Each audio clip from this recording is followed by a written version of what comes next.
성도 여러분 안녕하십니까?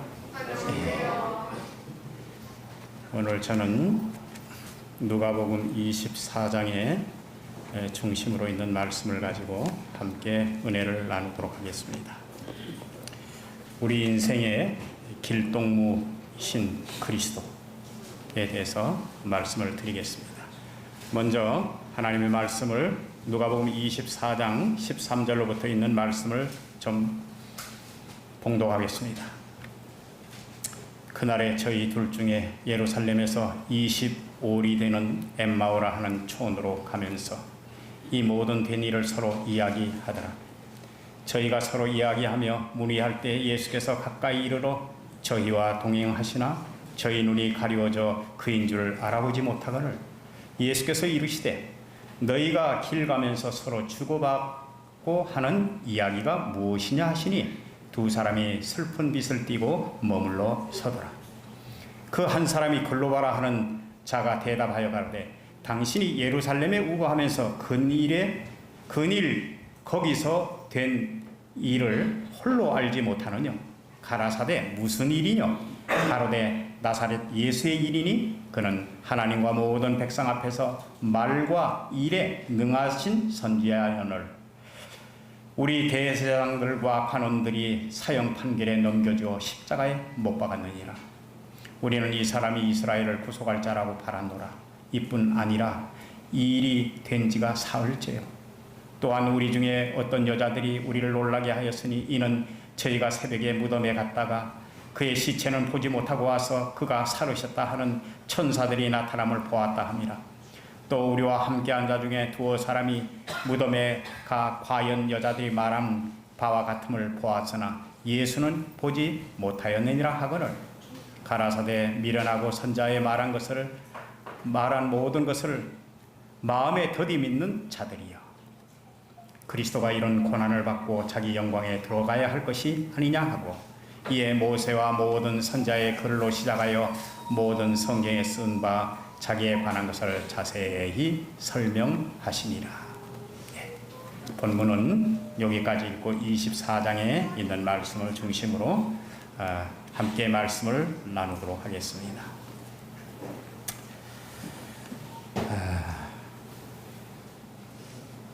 여러분 마음이 먹먹하시죠? 우리 오늘 안식학교 시간을 쓰면서 우리 임장모님이 그래도 든든하게 그렇게 잘 견뎌준 것에 대해서 감사를 드립니다. 교회에 이렇게 큰 일이 나면 교회 성도님들도 상당히 마음에 상처가 사실 큽니다.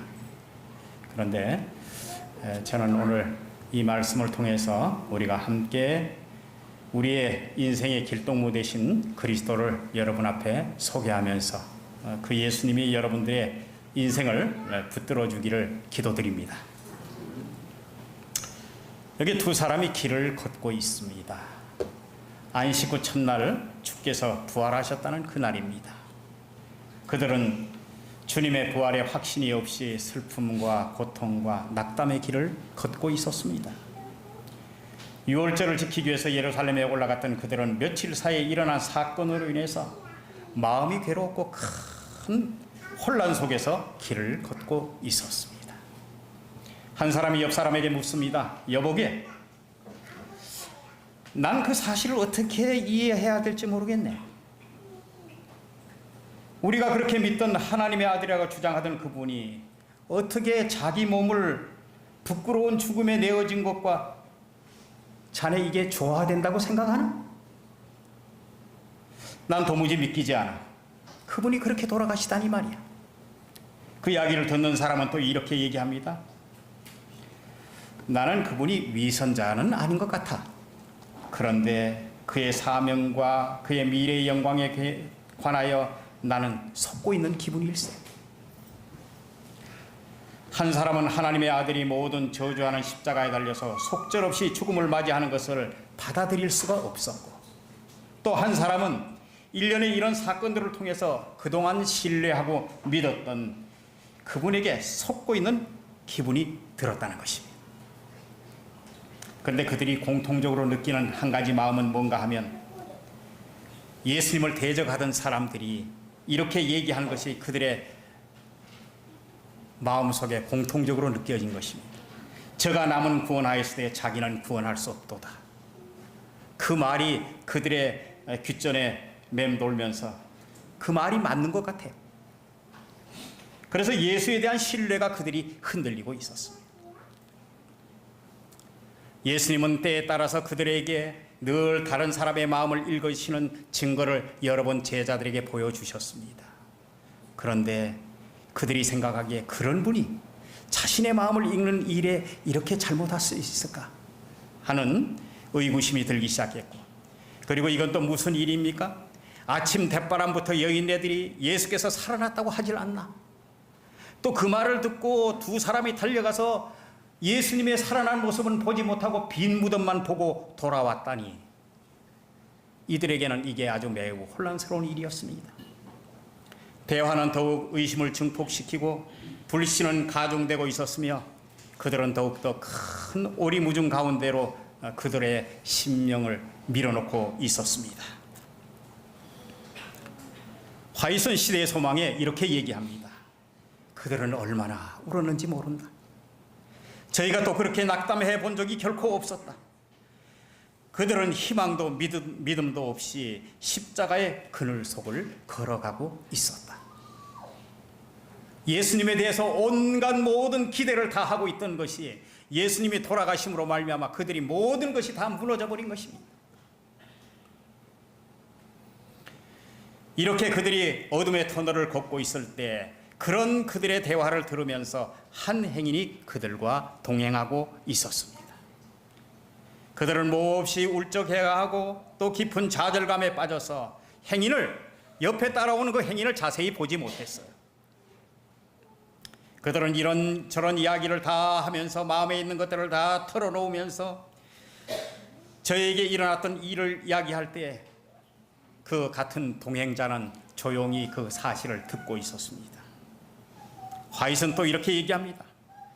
예수께서 저들을 위로할 마음이 간절하셨다. 예수께서는 그들의 슬픔을 아셨으며 그런 굴욕을 자청해서 받으신 분이 과연 그리스도이실까 하는 생각 때문에 저희 마음속에 일어나는 투쟁과 혼란에 대한 생각을 이해하고 계셨다. 그들은 슬픔을 억제할 수 없어서 울었다. 예수께서는 저희 마음이 당신의 마음과 사랑으로 묶여진 것을 아시고 저희 눈물을 씻어주시고 그들에게 기쁨과 즐거움으로 가득 채워주고자 하셨다. 예수님은 그런 마음을 가졌지만은 그들은 주께서 돌아가신 지 사흘 만에 일어나셔야 된다는 그 부활하신다는 사실을 그들은 까맣게 잊어버리고 있었습니다. 그래서 예수님은 먼저 그것을 교훈할 필요가 있었습니다.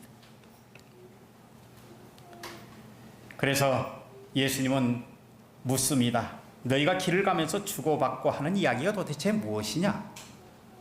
그랬더니 그들이 슬픈 빛을 띠고 머물러 서면서 글로바라는 사람이 이렇게 얘기합니다. 당신이 이 예루살렘에 우거하면서 요즘에 일어난 이 사실을 모르고 있단 말이오?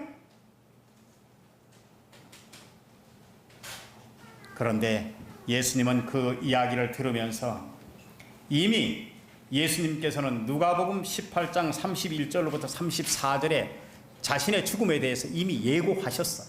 그런데 제자들이 기억을 못하신 것입니다. 누가복음 18장 31절에 선지자로 기록한 것이 인자에게 응하리라. 32절 인자가 이방인에게 넘겨 희롱을 받고 능력을 받고 침뱉음을 받겠으며 33절 저희는 채찍질하고 죽일 것이니 저는 3일 만에 일어나리라 하시되 34절 제자들이 이것을 하나도 깨닫지 못하였으니 그 말씀이 감추었으므로 저희가 그 이르신 바를 알지 못하더라. 또 요한복음 16장 20절에 이렇게 얘기하고 있습니다. 내가 진실로 진실로 너에게 이르노니 너희는 곡하고 애통하겠으나 세상은 기뻐하리라. 너희는 근심하겠으나 너희 근심이 도리어 기쁨이 되리라. 여자가 해산하면 그때가 이르렀으니 근심한 아이를 낳으면 세상에 사람 난 기쁨을 인하여 그 고통을 다시 기억지 아니하리라. 지금은 너희가 근심하나 내가 와서 너희를 보리니 너희 마음이 기쁠 것이요 너희 기쁨을 빼앗을 자가 없느니라. 예수님은 십자가에 달리시기 전에 이미 이 제자들에게 십자가의 고통의 전주곡을 들려주고 있었어요. 그런데 그 제자들은 그것을 기억하지 못한 것이죠. 그분은 하나님과 모든 백성 앞에서 말과 능한 선지자연을 우리의 대제사장들과 관원들이 사형에 넘겨줘서 십자가에 못 박았다고 그들은 그렇게 증언했습니다. 그야말로 실망으로 인한 쓰라린 마음이 그들의 입술을 통해서 그렇게 나오면서 우리는 이 사람이 이스라엘을 구속할 자라고 바랐다고. 그런데 그렇게 된 지가 3일이나 됐다. 여러분들이 여기에 보면 우리가 여기서 받아야 할 교훈이 있습니다. 내 기대와 요구가 너무 커서 하나님의 일을 분간치 못하는 백성들이 되지 않기를 바랍니다. 정말 아이러니한 일이 있습니다.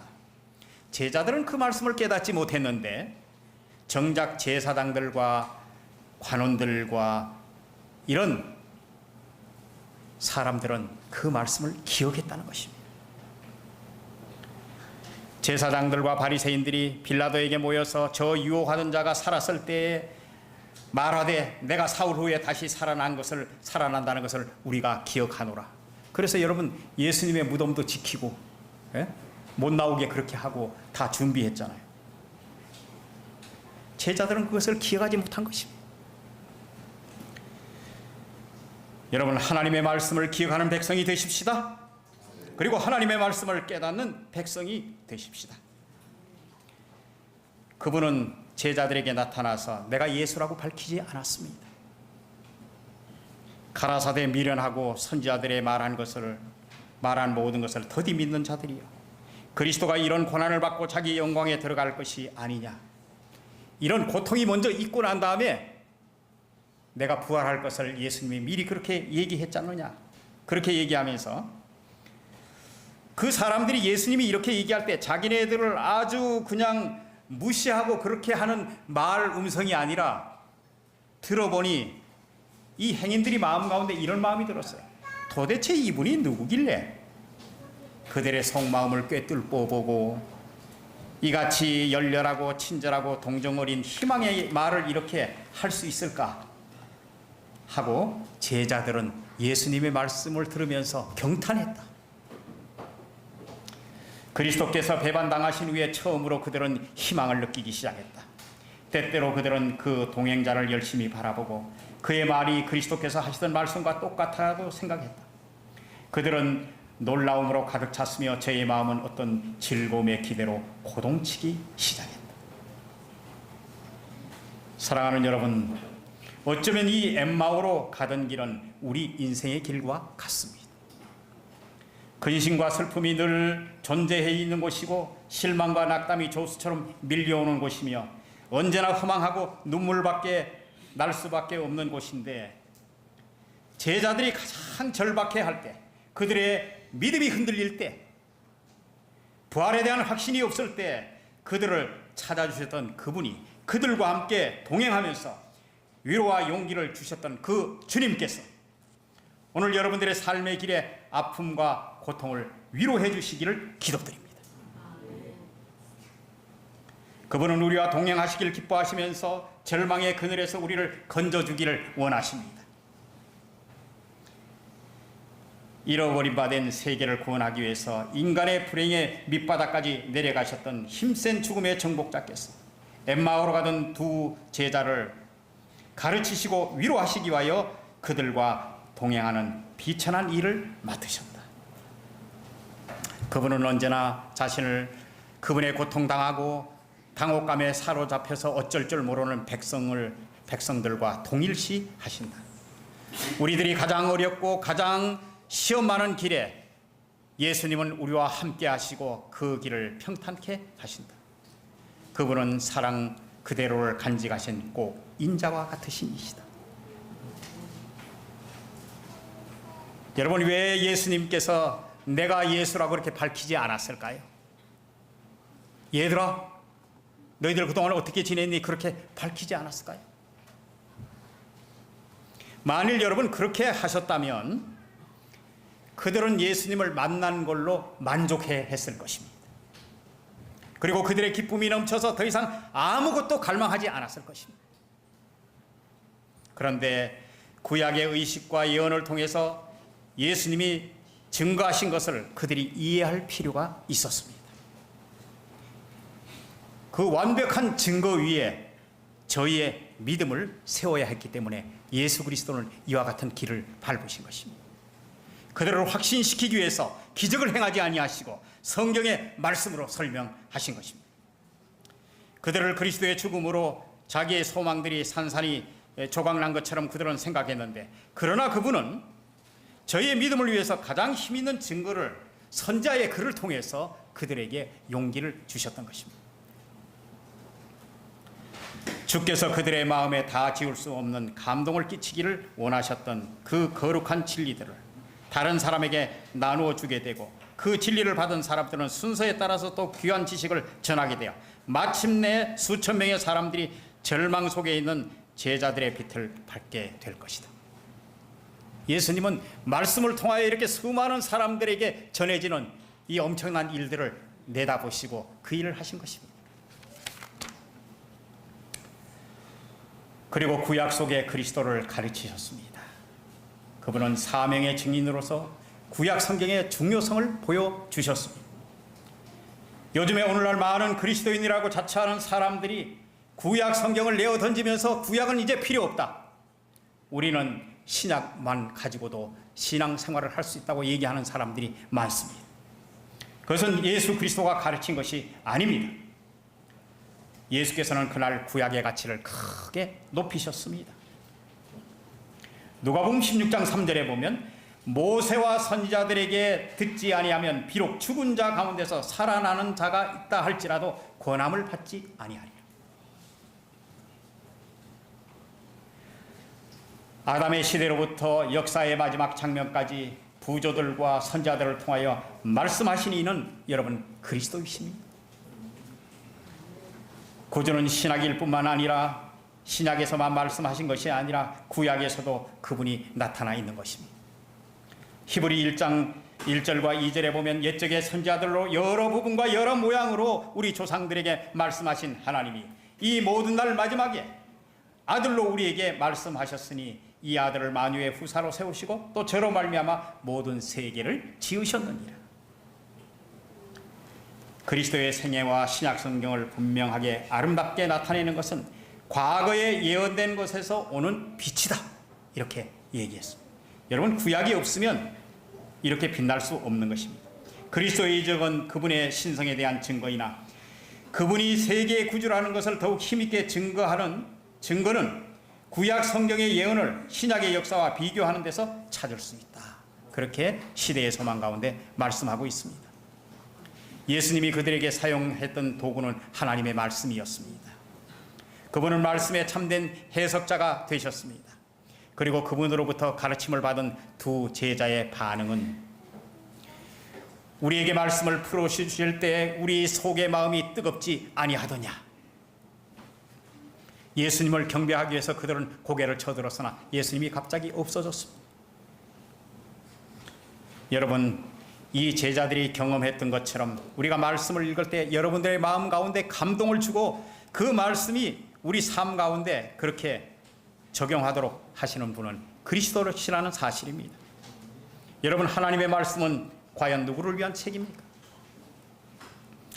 성경에 가난하고 애통하는 자들의 책이며, 성경은 외로운 자와 한을 가진 사람들의 책이며, 성경은 죄로 인하여 괴로워하는 자들의 책이며, 소외된 자들의 책이며, 세상에 희망을 얻을 수 없는 절망자들의 책이다. 그러므로 가난한 마음, 애통하는 마음, 죄로 인하여 괴로워하는 마음이 없으면 성경을 바로 이해할 수가 없다. 사분 자체가 성경을 이해하는 가장 좋은 주해서이다. 삶이 없는 지식은 성경을 이해하는 데 도움이 되질 않는다. 사랑과 만남이 이루어지지 않는 신학 지식은 단순한 소유에 불과하며 그 소유 자체는 욕심의 산물이며 탐심의 산물이며 신과 같이 되려는 교만의 산물이라고 얘기했습니다.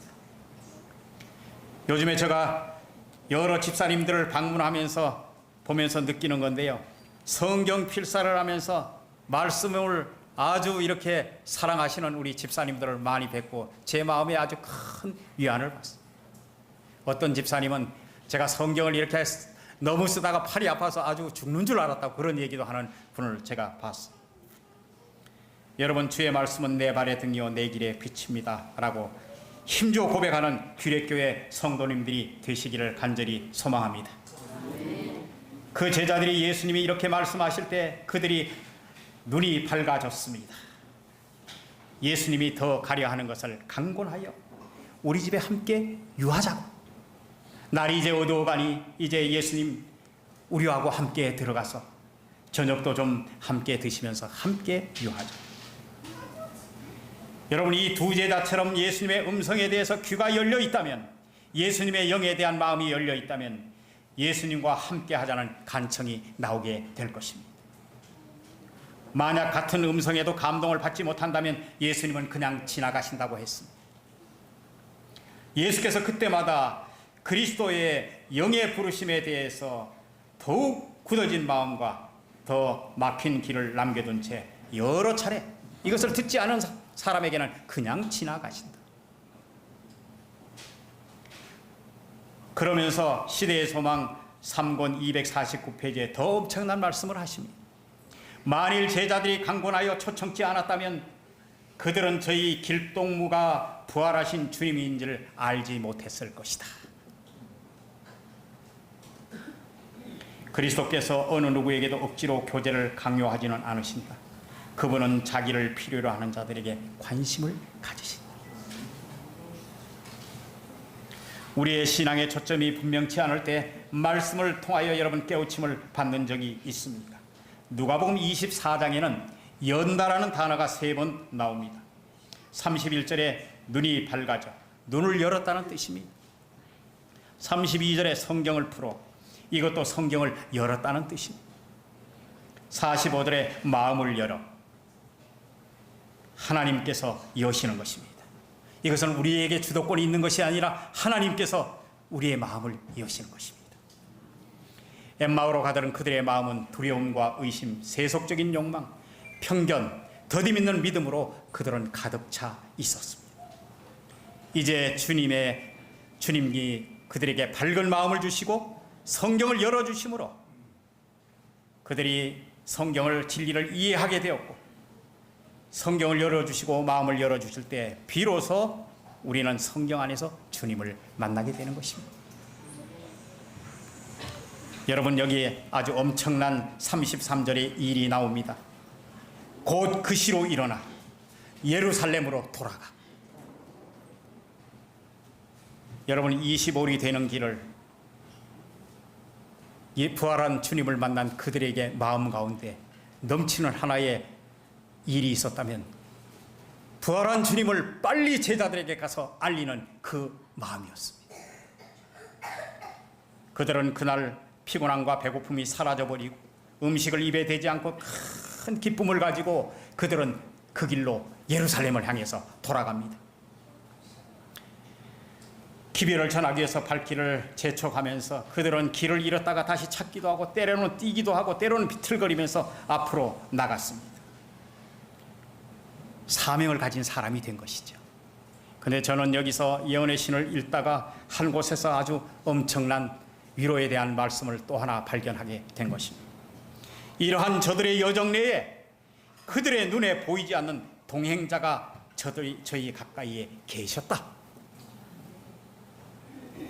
그들이 고통을 겪고 있을 때도 주님이 그와 함께 하셨고, 그들이 나중에 이 놀라운 소식을 가지고 예루살렘으로 갈 때에도 주님이 그들과 함께 있었다는 것입니다. 밤은 어두웠으나 의의 태양이 저희 위에 비치고 있었다. 저희 마음은 기쁨으로 충만해졌다. 그들은 새로운 세상이 있는 듯이 보였다. 그리스도께서는 살아계신 구세주이다. 그들은 더 이상 그분의 죽음을 슬퍼하지 않았다. 그리스도는 살아계신 주님이시다. 그들은 여러 번 이 말을 되풀이했다. 이것이 슬퍼하는 자들에게 가지고 가는 저희들의 기별이었다. 여러분, 그리스도는 살아계신 주님이십니다. 제자들이 경험했던 엠마오로 가는 길은 여러분, 예루살렘으로 돌아오는 길과는 많은 차이가 있었습니다. 엠마오로 가는 길은 돌아서야 하는 길입니다. 엠마오로 가는 길은 슬픔과 실망의 길이었습니다. 그 길은 돌아서야 하는 길인 것입니다. 예수를 만나기 전에 그들은 의심의 그늘 아래에 있었습니다. 예수님을 만나고 난 이후에는 그들에게 기쁨이 있었습니다. 엠마오로 가는 길은 슬픔과 그늘진 길이었지만 예수님을 만나고 돌아오는 길은 기쁨의 길이었습니다. 예수님은 왜 그들에게 나타나셨는가? 여러분, 27절에 보면 이렇게 말씀하고 있습니다. 자기에 관한 것을 자세히 설명하시니라. 그리스도의 뜻을 자세히 가르치고자 그들에게 나타나신 것입니다. 물러가는 자를 찾기 위해서 24장 13절에 엠마오로 가면서 그들이 낙담해서 돌아가는 길이었는데, 물러가는 자를 찾기 위해서 주님은 그들에게 나타나신 것입니다. 또 함께 하고자 하는 열망이 예수님에게 있었습니다. 24장 30절에 같이 음식을 잡수시고 24장 32절에 그들에게 열심을 일으켜 주려고 예수님은 그렇게 하셨습니다. 그런데 이 기쁜 소식을 가지고 예루살렘에 돌아갔을 때 어떤 반응이 있었습니까? 그곳에서 먼저 베드로가 예수님을 만난 사실은 성경에 기록되어 있지 않습니다만 여기 나옵니다. 그들이 돌아갔을 때 베드로가 부활하신 주님을 만났다고 이야기합니다. 이 제자들도 그 이야기를 들으면서 자기네들이 예수님을 만났던 더 큰 확신을 가지고 그 이야기를 합니다. 여러분, 이럴 때 시너지 효과가 있는 것이죠. 그렇게 해서 그들은 예수님의 부활을 찬미하게 되고 기쁨 가운데 그들의 마음이 기쁨으로 폭발하게 한 이런 일들이 있었습니다. 저는 요 며칠 동안 여러분들이 비가 그치지 않아서 여러 날 동안 비가 많이 그렇게 흘러갔습니다. 개울물은 온통 붉은 흙탕물이 되었고 가장자리까지는 넓힐 수 있는 데까지 물들이 가득 차서 그렇게 흘러갔습니다. 그런데 그 검붉게 흘러가는 황토물 속에는 갈대가 어디 있는지 그냥 물만 흘러가는 것만 보였습니다. 그런데 물이 빠진 후에 서 있던 갈대가 완전히 드러누워서서 그동안의 그 세찬 물결 속에서 구르는 돌에 얻어맞아서 이리저리 찢기고 그 껍질은 간데없고 하얀 줄기만 남아 있었습니다.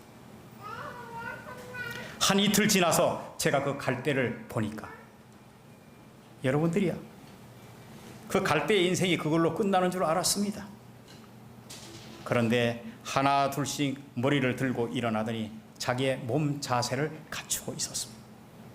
시련은 있어도 여전히 그 자리를 지키면서 자신의 옛 모습을 찾아가는 갈대는 나에게 또 다른 희망을 안겨주었습니다. 우리 삶의 길동무가 되시는 주님께서 함께 하실 뿐만 아니라 동행하시며 가장 좋은 것으로 우리 인생의 길 속에서 함께 하십니다. 절망과 낙담의 엠마오 길에서 희망과 기쁨의 길이 되게 하실 것입니다. 사명의 길을 찾아 즉시 돌아서는 경험이 있게 되길 바랍니다. 말씀으로 그들의 마음을 뜨겁게 하셨던 그 주님께서 오늘 여러분과 동행의 역사가 있기를 기도드립니다. 우리의 길동무 되시는 주님을 기억하십시오. 여러분들의 삶 속에 함께 하시고 언제든지 동행해 주시며 여러분들을 붙드시고 끝까지 여러분과 동행하실 것입니다. 그 예수님을 끝까지 여러분들의 구주로 그렇게 모시고 승리하는 삶을 살게 되시는 여러분과 저가 되시기를 이 시간에 간절히 기도드립니다.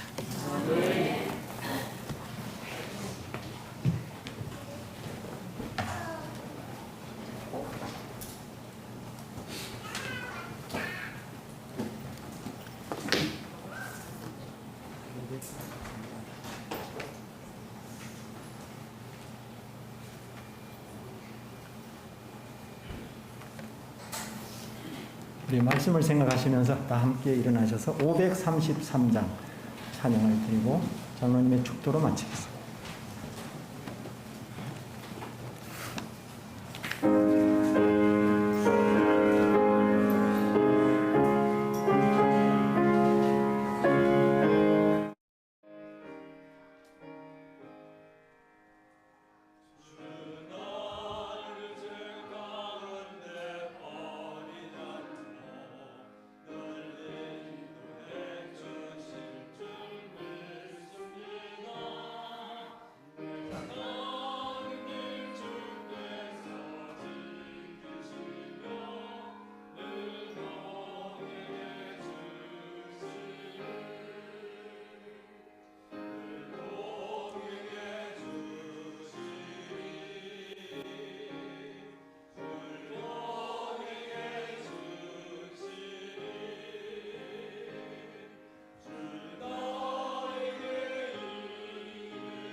감사하신 우리 아버지 하나님, 오늘 이렇게 늘 우리를 말씀으로 위로하시는 주님이 계심에 감사합니다. 우리의 길동무가 되어주셔서 언제든지 우리가 필요할 때마다 우리에게 말씀해 주시고 우리를 말씀으로 권면해서 옳은 길로 가도록 주님 인도해 주옵소서. 특별히 어려운 일을 맞은 우리 임관영 장로님 가정 위에 주의 은혜가 함께 해 주시옵시고 장로님을 굳세게 붙들으셔서 이 교회 여러 가지 일들을 할 때 하나님 힘 주시고 더 용기 주셔서 하나님께 더 헌신적인 주의 종이 되도록 주님 이끌어 주옵소서. 또 다른 유족들의 마음도 주님 위로해 주시고 함께 해 주옵소서. 또 이 규례교회 아끼는 두 분의 집사님이 먼저 가셨으므로 우리 모두는 다 마음이 아픕니다. 그들이 가졌던 아름다운 선행의 마음 우리가 이어받아 이 교회를 더 빛내고 하나님께 영광을 돌리고 귀한 백성으로 설 수 있도록 규례교회 모든 성도들을 축복해 주옵소서. 끝까지 우리가 주님 오신 날까지 굳건하게 서서 예수 그리스도의 재림을 맞는 백성으로 서게 해주실 것을 굳게 믿으며 예수 그리스도의 이름으로 간절히 기도드립니다. 아멘. 아멘.